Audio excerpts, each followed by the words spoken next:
Subscribe कीजिए cook with नुज़रत को और बेल आइकन दबाइए लेटेस्ट रेसिपी के लिए। अस्सलाम वालेकुम। आज हम बना रहे हैं स्ट्रॉबेरी जैम।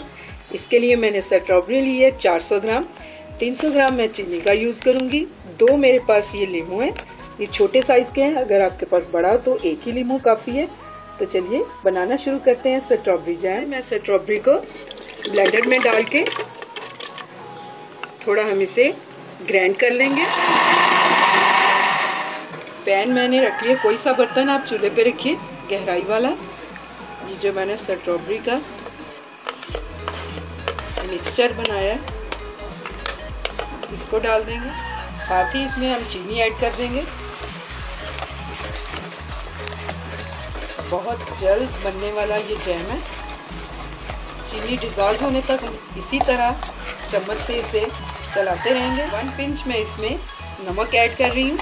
ये देखिए मीडियम फ्लेम पे मैं इसे इसी तरह चलाते हुए पका रही थी। तो चीनी अच्छी तरह से डिज़ोल्व हो चुकी है। अब हम इसे पकाएंगे तकरीबन 15 से 20 मिनट तक, मीडियम टू लो फ्लेम पे, जैम के गाढ़ा होने तक। देखिए 15 से 20 मिनट मैंने इसे मीडियम टू लो फ्लेम पे पकाया है। ये इतना गाढ़ा हो गया। इसके बाद हमने फ्लेम और स्लो कर दिए क्योंकि यहाँ आके जैम नीचे लगना शुरू हो जाता है। तो यहाँ बहुत ध्यान रखना होगा।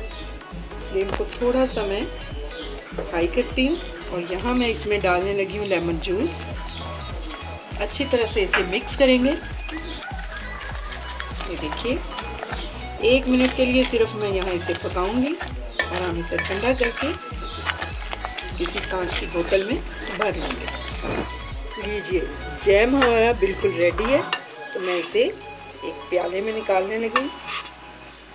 इसे ठंडा कीजिए।